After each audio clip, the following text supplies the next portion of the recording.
Imagine for a second it's 1864 and 1,390 yards across the water is your enemy. Now you've got this rifle, a goofy rifle that came from people that say water bottle funny. Water bottle. It also uses hexagonal bullets. That's weird. During a truce, you decide to see if you can pop a round off and hit a banger. Turns out you hit that banger and you weren't supposed to. So then, in response, you end up sending an apology letter. This is the story of one of the longest shots ever taken in the Civil War, and it happened during the siege of Fort Sumter. The siege of Fort Sumter took place over the course of 580 days. Now, it was 580 days in total. That doesn't necessarily mean 580 days worth of actual bombardment. That's somewhere around 270, 280, something like that. But it took place from August 1863 until February of 1865. That's a long-ass time to be under siege. Jeff, you are killing me, bud. All right, I'm gonna push you over here, pal, and you're gonna chill just off camera. You might be off camera, I don't know.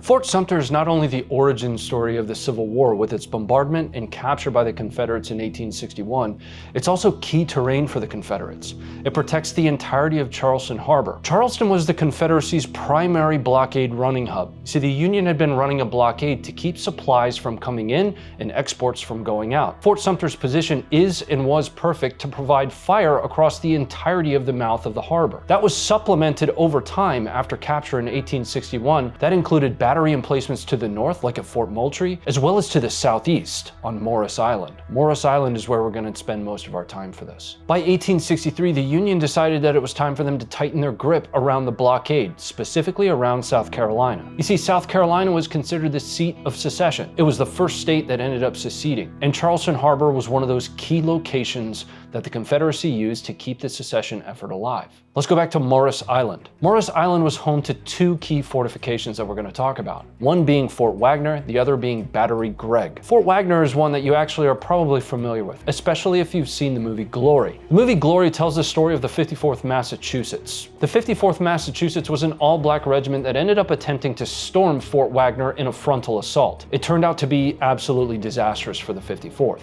They only had like a 60-yard wide path between the sea and the marshes to try and advance right up the gut.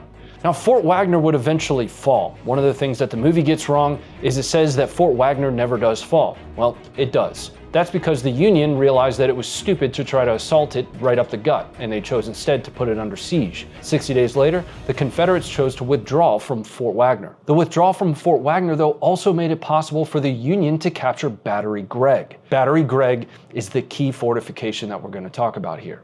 What taking these two forts provided to the Union was essentially cordoning off the entirety of the southern mouth of Charleston Harbor. That's all they really needed to effectively shut down the entirety of Charleston Harbor's use. Union forces installed some pretty heavy stuff at Battery Gregg. They had everything from 8 to 10-pound mortars to 30-pound cannons. Those were used in conjunction with the slightly more famous Swamp Marsh Battery. The Swamp Marsh Battery was home to a 200-pounder. That thing's massive. Like, that's the one she told you not to worry about. You should worry about that one. Battery Gregg, now renamed to Fort Putnam once the Union took it over, along with the other fortifications on the southern mouth of Charleston Harbor, ended up firing something like 46,000 projectiles towards Fort Sumter. This is what Fort Sumter looked like just in 1863. Now here's where we're starting to get into the situations and context surrounding this shot. 1,390 yards from Fort Sumter all the way across the water with all of those coastal winds into Battery Gregg, or Fort Putnam. A common occurrence in war at the time was things like a truce and a ceasefire. You'd be conducting anything from administrative tasks to collecting wounded and dead off the battlefield. On December 5th, 1864, a truce was in place. The Union knew that truce was in place. The Confederacy, according to at least one report, did not know that that truce was in place. What was likely to have happened on December 5th was the Union came out from behind their battlements to conduct whatever task it was that was set up to be done during the truce. When they did that, a shot rang out from northwest of their position, from Fort Sumter. I actually like to believe that shot probably came from about here. See this position in the background, you can see Morris Island. That's also the location there right on the tip where Battery Gregg, or Fort Putnam, would have been located. Now, I also like to believe that it was probably just, two dudes sitting at the top of that, and one of them was like, I bet you can't. And he was like, I can. I promise I can. I'll bet you a hardtack that I can. And then he did, and they were like, oh, I don't know what to do now. Let's send him an apology letter. That's actually exactly what happened. Once the Confederates realized that they had hit a shot, other Confederates joined into the firing. Now, the Union responded to that with an artillery barrage until they received a letter from the Confederates saying, "Hey, our bad, we didn't mean to do that, homie." And everything was then calm after that. It's kind of crazy. One of the primary sources, or at least the closest thing to a primary source we have to this, is from the Charleston Courier, dated December 6th, 1864. The Courier describes this letter and describes the action that took place, though nobody's been able to find a copy of the letter to see exactly what it said. Essentially, the Confederates claim that they were not aware that there was a ceasefire. One of their sharpshooters with his rifle, we'll talk about that in just a second, hit a shot 1,390 yards away on a Union soldier. The Union responded, Federals responded with an artillery barrage, then Confederates responded with an apology letter, and they continued about their truce. My bad. At this point, I haven't even mentioned what the rifle was, and that's kind of purposeful. It's certainly not the one that I have on the table. The one I have on the table just happens to be the closest thing that I own to it. It's a muzzle-loading 50 cal, a relatively modern one meant to look like it was old. It's not old. It's quite literally just the closest thing I have. The rifle that was used was called the Whitworth rifle. The Whitworth rifle is a hell of a piece of technology for its time.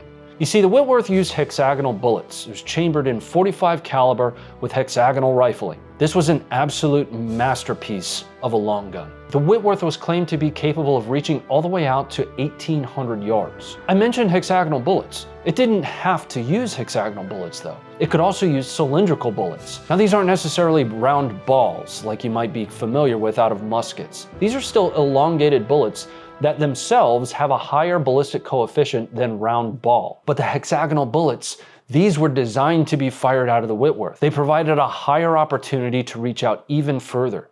Some of the things that I always like to look for in historical examples of marksmanship like this are the parallels that we can draw to today. That's exactly what we see in match versus ball ammunition. In my opinion, it's overwhelmingly likely that the Confederate soldier that hit this 1,390-yard shot was using cylindrical bullets, i.e. something similar to a mini ball. The technology behind the hexagonal bullets is where it really starts to get interesting. You see, for those cylindrical bullets, what they require is expansion when it's fired.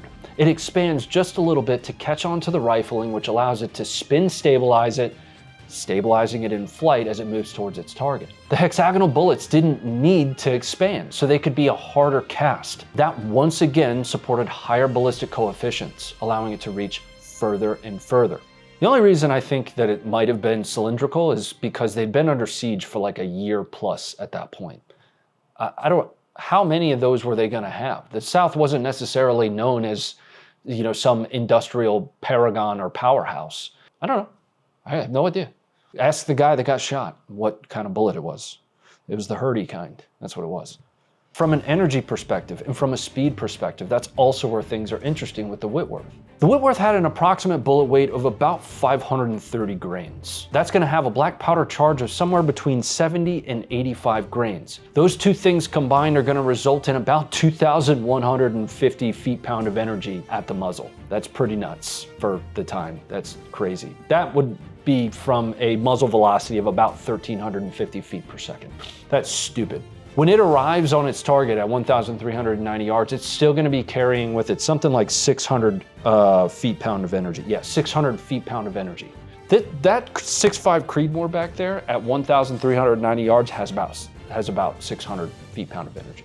Stupid rifle for the time. The Whitworth was developed by Britain. Although Britain developed this rifle in mass numbers, it probably would have had a major impact on the war in the South. They were only able to import somewhere in the hundreds of these total. Now, these would be provided to some of the best shooters across the Confederacy. We actually have a testament from one of the Whitworth sharpshooters. His name is John Kildee West, and he's a Whitworth sharpshooter from the 4th Georgia Infantry Regiment, Company C. This is an excerpt from an article published in the Irwinton Southerner. Now, that article in the Irwinton Southerner was reprinted in the Savannah Morning News in, I want to say, 1885. Yes, December 14th, 1885. He says, and I quote, "I've killed men 10 paces distance to a mile. I have no idea how many I killed, but I made a good many bite the dust. Myself and a comrade completely silenced a battery of 6 guns in less than 2 hours on one occasion. Sometimes we would climb a tree and pin leaves all over our clothes." It's actually quite a long article, but I pulled out a couple key points there. One is the testament on the distance. Reports indicate that the Whitworth was capable of engaging all the way out to 1,800 yards. With approximately 1,710 yards being a mile, that's far. But I also pulled out some underpinnings of TTPs or tactics that are used today, specifically vegetating, the pinning of leaves on their jackets. That's a tactic that's still used by snipers today. What it does is it breaks up their silhouette. It allows them to hide better. There are numerous other instances of the Whitworth being used to hit key shots on key personnel. A Whitworth was reportedly used to kill Major General John Sedgwick at the Battle of Spotsylvania Courthouse. Another was used to kill Brigadier General William Haynes Little at Chickamauga. And as I mentioned earlier, there were even officers killed at range right next to President Clinton in 1864 during Jubal Early's raid on DC. They found hexagonal bullets later after that raid. Just saying, this is a hell of a rifle with a lot of capabilities. While an argument can be made that Confederate sharpshooters and their Whitworth rifles wreaked absolute havoc on Federal troops, especially their morale, these Whitworth rifles weren't fielded at a scale that would have made any major impact on the war. Obviously, they lost. Were they to have been fielded at a higher rate? Were the British able to run more of those into the United States, or into the Confederate States, I should say? Maybe. Perhaps. Were a few more key personnel to have been taken out by Whitworth rifles? Maybe. A couple generals were, we mentioned them. But the same could be said about sharpshooters from the Union, the first US sharpshooters. Hiram Berdan. Is it Berdan or Burden? Berdan? Berdan. I don't know. Hiram Berdan. Hell of a dude. First US sharpshooters and their Sharps rifles, by the way. And also their Whitworths that they probably captured from Confederates. They were also just as effective at hitting long shots. But even still, the first US sharpshooters from an overall impact perspective really don't take a lot of the credit. Ultimately, the Union's ability to bring force to bear, to bring combat power and industry to bear, that's what won the war for the Union. Sharpshooters, snipers, and well-trained marksmen have been a fundamental part of American warfighting doctrine since the beginning of American warfighting. They were prioritized in the American Revolution with stories like Morgan and his rifles and the capability down to the individual rifleman as a guerrilla fighter.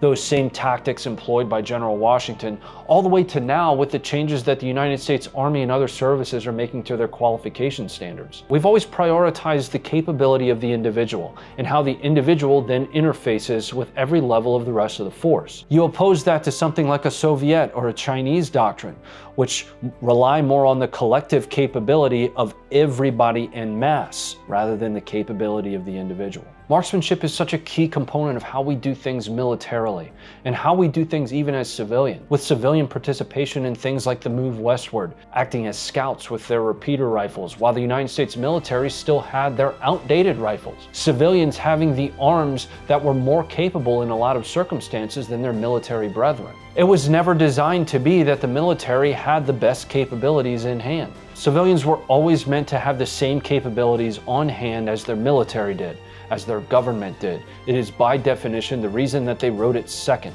and there's a reason that they wrote it the way they did. I don't even have to cite it, do I?